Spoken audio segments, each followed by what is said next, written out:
As we head towards the end of the year, it feels like the perfect time to talk about setting goals for the next 12 months. Although, if the truth be told, setting goals is a good thing to do at any time of the year. So in this episode, we're going to share how you can set goals that you can actually achieve.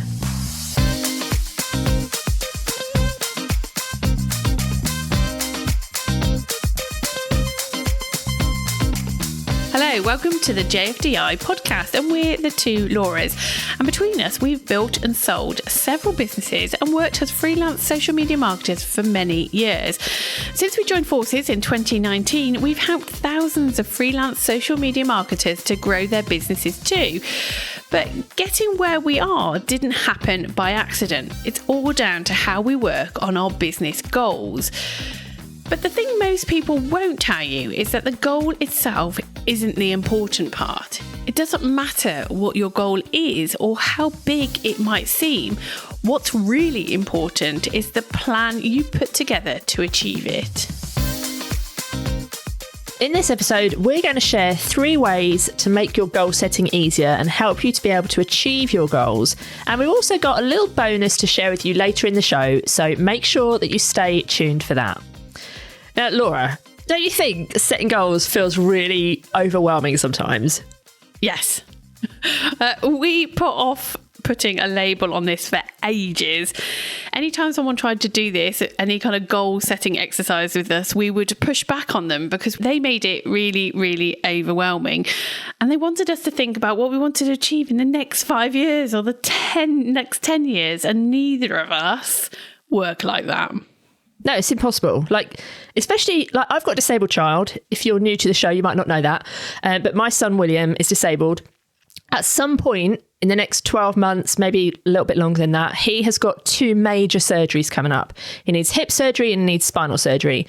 So trying to set goals around these impending surgeries, it's like, how do I know? How can I? Because at some point, a letter's going to land on my doorstep saying, woohoo, here's your date for your surgery. Well, what if I've got everything planned out to hit that goal around that date? It's just really difficult. And I know it's not just me. Obviously, it's just me that maybe has these impending surgeries, but we all have life going on, don't we? Yeah, well, for me, I don't like goal setting for that, longer term goal setting, because I'm a busy fool in a good way. My priority, my life revolves around my kids, and I know not everybody's the same, but their needs come first. So our businesses, we build our business for both of us to be able to deal with our children, whether that be impending surgeries or multiple clubs that my children suddenly want to go to. I want them to be able to do what they want to do. And there's lots of people who say to us, your grand plan should surely be to do this or speak on stages, do all these things. And we're like, no, far from it. Our goal is to just do what we want to do. My main goal is probably to stay off of stages. Let's just put that out there. Yeah. And I think my goals are always about my family. They're never I want a multi-7-figure business, or I want a 20 million clients, or I want a Porsche. My goals are always that it results in something I can do with my family. That's what motivates me. And my family's needs and goals, I don't know what we all want in 5 years' time. No, well, you probably don't even know what your children are going to want in a year's time, because children change all the time. Yeah, when you've got 3 children who are all at different ages, all wanting to do different things, I can only imagine how difficult that could be. Yeah. And I know people will think, well, hang on a minute, this is about business. This isn't about what your kid might want for Christmas as a goal. But it's all relevant, isn't it? Some people are very much business orientated. My business, I want to earn this, or my goal is I want to do this, and it's all about the business. But ultimately, our goals are driven by our why. Yeah. And it's not right or wrong. You can have business related goals that are completely unattached to your kids and your home life and your family, and whether it be buying houses, etc. But at the end of the day, that's that's the end goal. Surely for everybody, we don't want multi-7-figure businesses. What? Just to look Just at it to in have the a bank? multi-7, yeah. There needs to be a motivator, doesn't it? Yeah. Unless there's a motivator, you're never going to hit a goal. Yeah. And it could be you want to buy your first house, you want to stop renting. You know, I'm sure everybody's goals are linked to a personal goal, right? Yeah. Yeah, I totally agree. Yeah. And so I think sometimes when you have got these big goals, like for instance, you know, you want to build a property empire or anything like that, like these massive goals is what makes it really overwhelming. And if you're saying, right, in 2023, I want to make 6 figures, but currently you're nowhere near that, that feels really overwhelming because it's so much further off than where you are right now. And if you set yourself like that impossible task, which a lot of coaches out there will try and get you to do, they'll try and get you to push yourself really far. It's really difficult then because you've got this massive overwhelming goal that you are working towards, and you then become really frustrated because you're like, well, hang on a minute, it's so far away. How on earth am I ever going to possibly do that? And I'm somebody who works to, you know what we work like. We work to deadlines, right? Yeah. We need that pressure to hit our goals. So if a goal is too far away, it doesn't motivate me because I'm not close enough to it. Does that make sense? Yeah. Well, it makes sense to me because that's exactly how I am. And some people, yes, they like a plan. They like that longer term goal. There's nothing wrong with having a longer term goal. We just don't work like that, but plenty of people can work like that. But the most important thing is setting the mini goals to get you to your big goals, isn't it? Is to make it actually actionable, because as you say, it's overwhelming. Yeah, totally. Like I once set a goal to take my family to Lapland. I wanted to pay. I didn't want my husband to pay. I wanted to pay. To me, that was a big kind of mindset thing as well for me, that I was able to pay for this, quite frankly, ridiculously expensive holiday in the freezing cold. I wanted to do it. But if I was to say I want to go, or next winter I want to go to Lapland, I just wouldn't be motivated by that. It's just too far. But so when I did it, I said, I want to do it and I'm going to pay for it. Obviously it was quite far away when we actually went, but I set myself a goal to be able to earn the money to pay for it within a short space of time. But so instead of saying, right, I want to go to Lapland in 12 months' time and that's it, I sat down and I figured out, how many clients do I need? What do I need to actually earn? How many clients do I need? How many masterclasses does that need to take? What is my deadline for this? Because as we've said, we personally work best for deadlines. And that was it. I'd done it all. I'd raised the money. I'd paid it off within 3 months. But if I'd have not given myself those shorter deadlines and those shorter tasks, I'd have never have done it. If I had, it would have been luck. Yeah, totally. And I remember when you did that, like that was a big thing. That was something to really celebrate. That, you know, it wasn't just that you were going on holiday. It was that you had set this plan and you'd worked through this plan. You'd made this money and you were able to pay that holiday off yourself for your family. Like that's several amazing wins in one. So, you know, massive kudos to you. I think that was brilliant when you did that. Thanks. And Laura doesn't get praise from me very often, so let's just put this on a podcast so it's there forever. But unless you're really specific, like you were, then it's impossible to hit that goal, because unless there's specificity on it, on what you want to do and by when you want to do it, it's very difficult to make a plan. And you need that plan in order to hit that goal. So you kind of need to break that goal down into lots of little goals, don't you? Yeah. Like you said, you knew how many clients you needed to have. So one of those goals would be get a client. You knew how many masterclasses you need to sell. So one of those goals would be create a masterclass, sell it, what have you. Yeah. So those small little pieces. And then along the way, every time you hit one of those, that's a celebration point, which keeps you motivated to keep going. But I think it's important as well that we say that not all goals need to be about achieving something or making more money. It might be totally the opposite. Like we listen to a lot of podcasts, don't we? And we were listening to a podcast recently with Jenna Kutcher. She was talking about goals in this podcast. And she was talking about how sometimes it's not about getting something more, it's about taking something away. And I thought that was like really important, because your goal might not be that you want to make 6 figures. Your goal might just be that you want to finish at work every day at 3:00 so you can go and do the school run, or you want to have a Friday off so you can go and do your big food shop. It might be those smaller goals of taking something away, getting rid of a client who's really overwhelming you, and just feeling better about your business. So I think it's really important to first of all decide what that goal is, but also really understand why you want to achieve that goal, because that's where the motivation comes, so that you can kind of hit that goal, right? Yeah, 100%. And I think so that's our tip number 1, isn't it? Our goals need to be specific. They need to be something that is measurable, that you can quantify, so you know when you've hit those goals.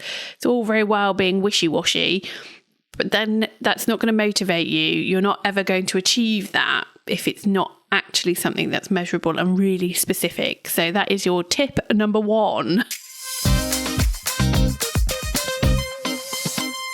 Tip number 2 then is the timescale of that goal. Yeah. Because I think that's where most people kind of switch off and become overwhelmed, including us. Mm-hmm. And it's a bit like the beginning of the year, everyone in January starts a diet, don't they? Yeah. But they don't put a date on when they want to have achieved that ideal weight or whatever. Oh, I do. So they quickly drop off it.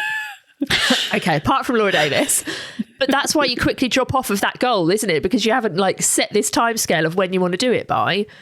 So it just stops. So, or you set unrealistic timeframes like me. I want to lose 2 stone in a week. Yeah, let's not do that. But I think when it comes to business, especially, those timescales are really important, because that stops you from being overwhelmed and it gives you something to motivate you. And we'll all work differently on this. Like for us, a 12-month goal wouldn't work. We work in much smaller bite-sized chunks. But for you, it might be that 12 months really motivates you, or it could be the opposite, could terrify you. It might be that you work better with like a 90-day goal or a monthly goal, or, you know, however it is that you work. So when we're planning, we look at an overview of what we want to achieve in the year, but it's really overwhelming for us to focus on that whole 12 months at once, isn't it? Yeah, and it doesn't motivate us, does it? Like no. You know, the amount of times we've sat down with various people, coaches in memberships, and had to put down our 12-month goal, and it's just a bit tokenistic. Like, it doesn't mean anything to us because we're like, I don't know. Plus, we don't have the biggest attention spans, do we? No. Our interests change, our audience change. So what our audience want from us, what our members want from us in the Inner Hub, that changes because we want to deliver what they want. Yeah. Not just what we want as a business. So there's all these things that I just think for us, it just doesn't motivate us for 12 months. It's unrealistic for us to have 12 months. I think as well, working in social media, when things change all the time, if we had these goals that we, you know, in the next 12 months, we want to help our members to do one thing, and then a platform changes entirely, like that whole plan could go out the window because we need to help them do something totally different. Yeah. And we often do this in that we will say, right, well, let's develop secret project. Let's get it on the market by secret date. If that date is like 12 months time, nothing, I can guarantee you, nothing will happen. But when old Laura Moore says, right, come on, we'll do it in a week, it's like, it's intense, but we do it. Like, that's just how we work best. And I think we're all different and everyone's going to work differently. And I think the point here is that you've got to understand what works best for you, what motivates you, what actually gets you to take action, and then set your goals around that. And then remember your personal situation as well. And as we've mentioned, 12-month goals are just not practical for our personal family situations. Again, be very different for everybody, but for us, and it might be the same for you, you'll have things happening in your life that will affect what goals you set. So and that's okay. Like, just because a certain form that you might want to be writing your goals on doesn't maybe include something that actually is personal to you, make it fit, because it's important that you take into account everything that will affect your goal setting. Yeah, really think about like how that works for you. Like, I remember back in the day when I had a employed job, and when they'd do your quarterly or your annual reviews, they'd be like, what do you want to achieve in the next 5 to 10 years? Not work for you, basically, was my biggest goal. But I wouldn't have had a clue. I couldn't have answered that. So if somebody now is trying to get me to think about what I want to do in 5 or 10 years, I still don't know, because that's not how my brain works. No. Not Same. interested I would in just that. switch off. I'd just say I'm doing what I do now. In fact, we were asked this recently, weren't we? They said, how do you see your business in 12 months' time? And we were like, doing what we're doing now, but better. Bit better maybe. Yeah, it's difficult, isn't it? I think because there's so many other things going on in our lives and in our minds, it's just difficult to look that far ahead. And if only we had some sort of, time machine where we could go ahead and see that, the next 12 months are going to be fine. You can do this, that and the other. You've got plenty of time, then great. But we don't have that. Yeah. So work however works best for you in terms of that time period that you feel like you can plan for and that you feel like motivates you. You don't have to do what we do. Everyone works different. But I think after that, the important thing is that you need to break it down. So no matter whether you are planning a goal for the next quarter or the next year or the next 5 years, you need to break it down, because once you've broken it down, you'll spot that it's, like we said earlier, it's not one huge goal. It's lots of smaller goals that each need their own plan. So there's probably a financial or an income goal. Mm-hmm. So how on earth are you going to achieve that? What are you going to do? What are the exact steps you're going to do to achieve that income? Yeah. And if it's a 12-month financial goal, break it down into quarters, break it down into months. What do you need to do each month? How many clients do you need? How many things do you need to sell? How many leads do you need to get those clients? How much traffic do you need to get on your website to get those leads? And what are you going to do to get that traffic? It's just break it down step by step by step. And that's why I think sometimes if you look at the whole 12 months in one lump, that's why it feels overwhelming. Whereas if you break it down week by week, month by month, then it's much easier to see, okay, this month I need to do this to get this traffic. I need to do this to get people on my email list, or this to get people in my DMs, or whatever it is. And it's easier, isn't it? Yeah. So say you wanted to work with 10 clients in a calendar year, but you convert maybe a quarter of them, which would mean that you'd need to have 40 discovery calls, and obviously not all your leads will convert to discovery calls. So you'll probably need maybe 50 or 60 leads. If you was to say, right, next year I've got to get 50 leads for social media management, that can be quite overwhelming for some people who are still maybe struggling to get 1 or 2 leads. So, but actually, if you start to break that down into tasks and then goals, on a monthly basis, it becomes so much more easier.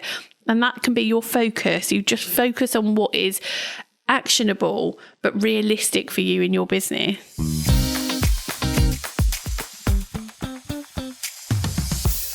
Our third tip would be, and this sounds a bit weird, but you need to start your goal setting by looking backwards at what you've already done.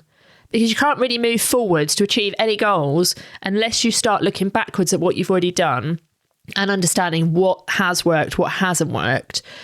And it's looking backwards that helps you to see what you need to change to move forwards so you can realistically achieve those goals. So if like last year you'd set a goal and you hadn't hit it, you need to know why. Like, what parts did you not do, or what parts could you have done better?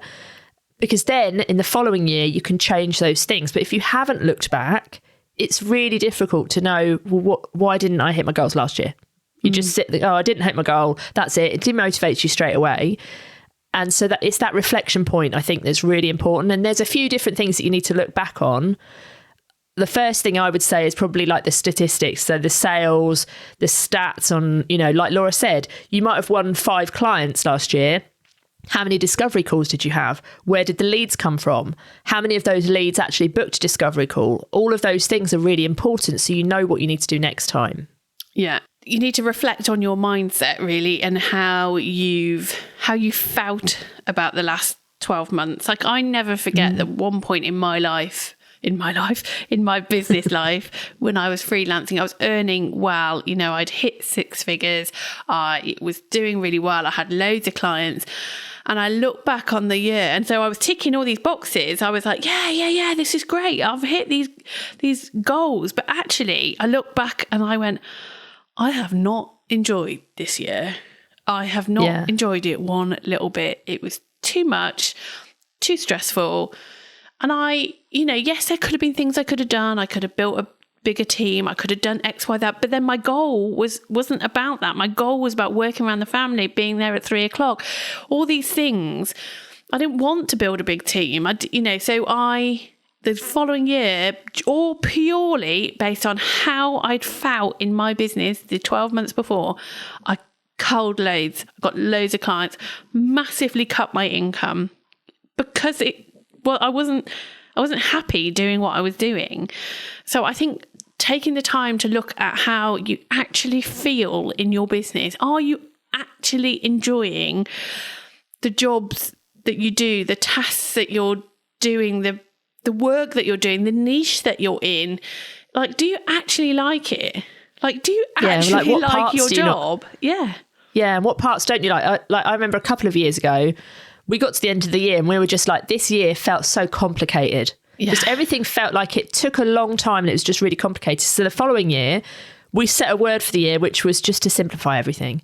We didn't manage to do that like as much as we wanted to, but every single time we were doing something, we were like, how can we make this more simple? Yeah. And it was just bringing back that mindset of we don't want to end the year feeling like this was really complicated again. Yeah. So if there's like that one thing that you could change, what would it be? Yeah. And you don't have to do what I did and just go, right, sod this and cut everything. You can just look at ways in which you can make it better. Is it that you love doing your job, but you hate being stuck in Canva? Okay, well, how can you change that? Are there templates you can buy? Are there people you can outsource to? Is it that you hate the administrative side of things? You hate like onboarding clients? Is there someone you can help, a VA that might be able to help you work with that? Is there ways you can automate?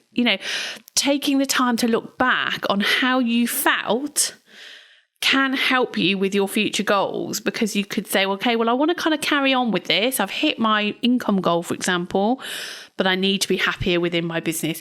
So what can I do to make me happier in my business? So it's not all about bloody 6 figures and money in the bank and how many clients you've got or how many Instagram followers you've got. It's not all about that. Sometimes it's just what makes you happy. And that, to me, should be big, high on people's agenda, really, when they're goal setting. And I think with that in mind, when you're kind of looking back, just if people talk to you and say things to you like, oh, you okay? You seem a bit stressed.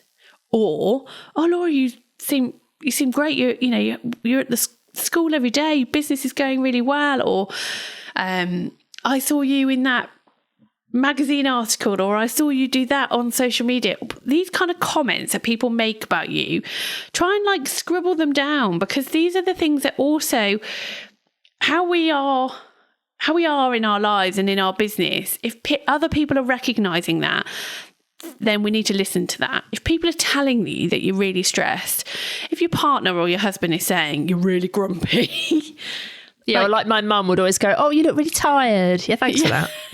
Yeah. And, obviously sometimes we have to take them with a pinch of salt. Like, I always look tired. That's got nothing to do with work. And I think we have to just listen to what people are saying around us as well. The people that we see all the time, our family, our friends, if they're recognising the positives and the negatives, then listen to that and respond to that when you are doing your goal setting. Yeah, and also don't pay attention to what everyone else is doing in their business. Your goals are your goals. Your journey to get to those goals and your plan is your plan.